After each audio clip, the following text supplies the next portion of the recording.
Hello students, this is your social science teacher Ayana. I hope you are well and utilizing the time wisely.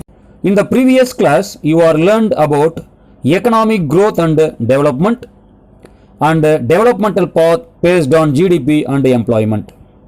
Today, you are going to learn about growth of GDP and economic policies.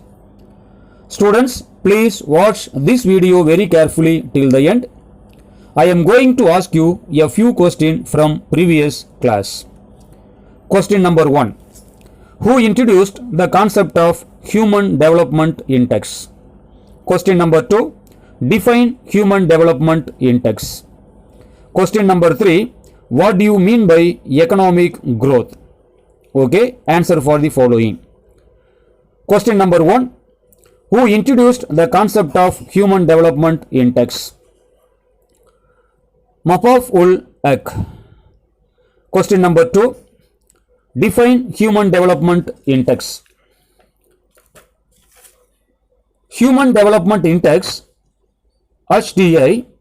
The HDI is Composite Index of Life Expectancy at birth, adult literacy rate and standard of living measured as a logarithmic functions of GDP, adjusted to purchasing power parity. Question number 3. What do you mean by economic growth? Economic growth is the positive quantitative changes in the output of an economy in a particular time period. Fine. Let us enter into the topics. First, we will discuss the economic policies. Student, take the page number 220. Economic growth of GDP and economic policies. Many economic policies have been framed by the government of India since independence for increasing rate of economic growth and economic development. The important economic policies are: first economic policy, agricultural policy. Agricultural policy is the set of government decisions and actions relating to domestic agriculture and imports of foreign agricultural product. Governments usually implement agricultural policies with the goal of achieving a specific outcome in the domestic agricultural product markets.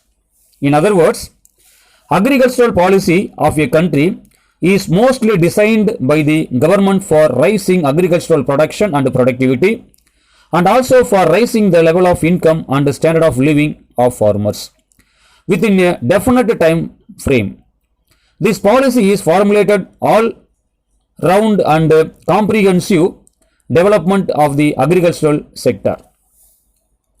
Some overarching themes includes risk management and adjustment, the economic stability, natural resources and environmental sustainability, research and development, and market access for domestic commodities. Some agricultural policies are: price policy. A price policy for agricultural produce aims at securing remunerable prices to farmers to encourage them to invest more in agricultural production. Keeping this in mind, the government announces minimum support prices for major agricultural products every year. These prices are fixed after taking into account the recommendations of the Commission for Agricultural Cost and Prices, that is CACP. Next, land reforms policy. Land reforms involves the changing of laws, regulations or customs regarding land ownership. Land reforms may consist of a government initiated or government backed property redistribution, generally of agricultural land. Green revolution. A large increase in crop production in developing countries achieved by the use of artificial fertilizer, pesticides and high yield crop varieties. Irrigation policy. The main objectives of this policy is to create environmental awareness among the officials of the irrigation department, ensure proper and equitable use of water, keep all the waters bodied freed from pollution, arrest environmental degradation, improve the efficiency of water communication system. Food policy. Food policy is the area of public policy concerning how food is produced, processed, distribution and purchased. Food policies are designed to influence the operations of the food and agricultural system. Agricultural labor policy and cooperative policies. Cooperative policies provide just this kind of map. Policies are a set of guidelines defined by the cooperative in its first steps or stages of development that cover topics as large as assessment of member refunds of sales and as small as employees' coffee breaks. Second policy is industrial policy. India is the Asia's third largest economy. The 70 years of independence have brought a remarkable change in the socio-economic landscape of India. Economic development of a country particularly depends on the process of industrialization.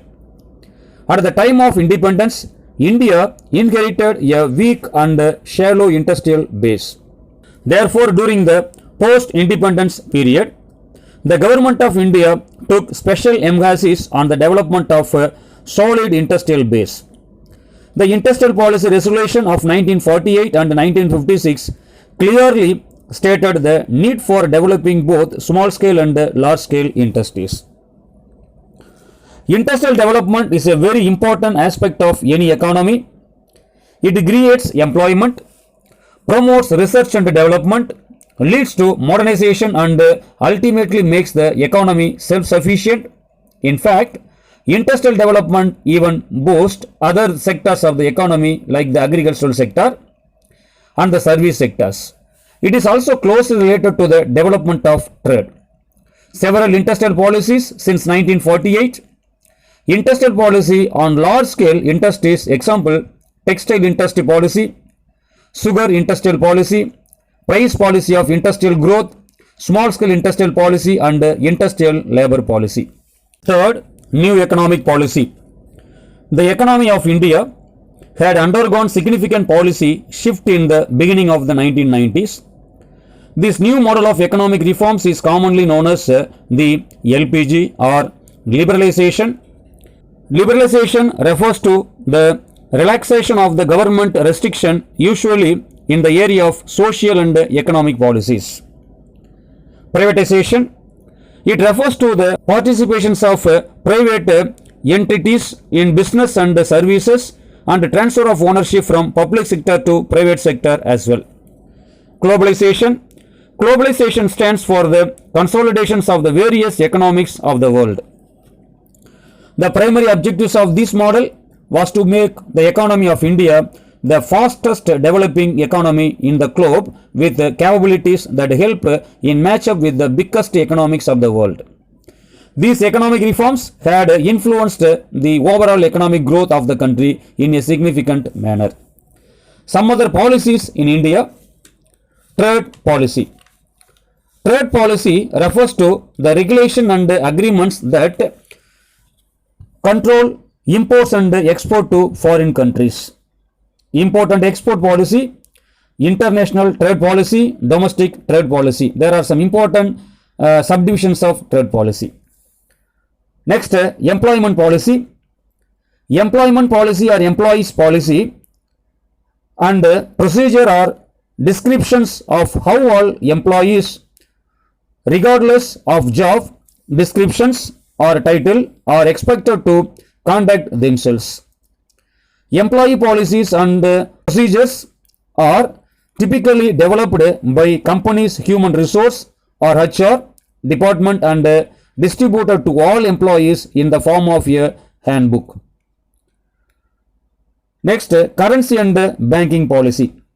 Currency and banking policy means any policy which is specified from time to time by the Reserve Bank of India in the interest of the banking system or in the interest of monetary stability or sound growth of economy, having due regard to the interest of the depositors, the value of deposits and other resources of the bank. Next, fiscal and monetary policy. First, fiscal policy. Fiscal policy is the set of principles and decisions of a government regarding the level of public expenditure and the mode of financing them. It is about the effort of government to influence the economy's output, employment and price by altering the level of public expenditure, taxation and public debt. Arthur Smithies points out, fiscal policy is a policy under which the government uses its expenditure and revenue programs to produce desirable effects and avoid undesirable effects on the national income, production and employment. Next, monetary policy. Monetary policy is the policy that employs the central bank's control over the supply and cost of money as an instrument for achieving the objectives of economic policy. Wage policy. Wage policy refers to all systematic efforts of the government in relation to national wage and salary system. Population policy. India was the first developing country to adopt a population policy and to launch a nationwide family planning programs in 1952. The main objectives of the population policy is to ensure that there is a reasonable gap between the fall of death and birth rate. Population policy refers to the efforts made by any government to control and change the population structure. Next, you are going to learn about gross domestic product growth of India. India's economic growth story since the 1990s has been steady, stable, diversified, resilient and reflect strong macroeconomic fundamentals. Despite fluctuation in recent quarters due to disruptions caused by two major structural reforms, demonetization and the goods and service tax. What is meant by demonetization? Demonetization is the act of stripping a currency unit of its status as legal tender.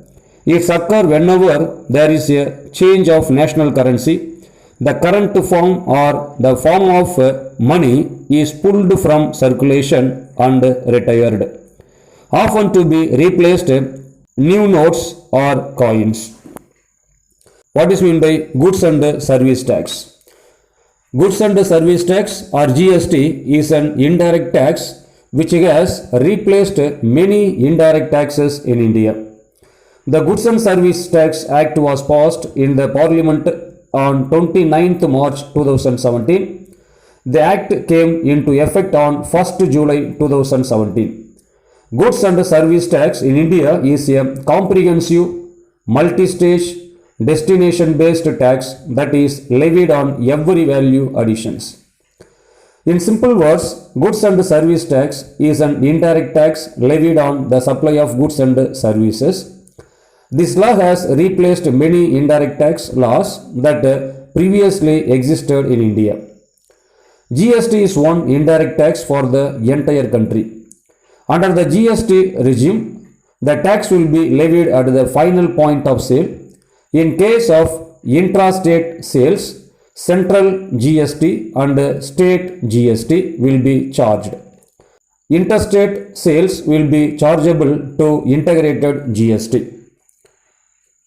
The World Bank projected a growth rate of 7.3% in the year 2018 up to 2019 and 7.5% in the year 2019 up to 2020. India's average economic growth between 1970 and 1980 has been 4.4%, which rise by 1 percentage point to 5.4% between the 1990 and 2000. According to IMF, International Monetary Fund, World Economic Outlook, October 2018, GDP growth rate of India is 2018 is projected at 7.3% and India is 5th fastest growing nation of the world, just behind Bangladesh. That's all for today. We will continue in the next class. Finish the assignment by clicking the link below.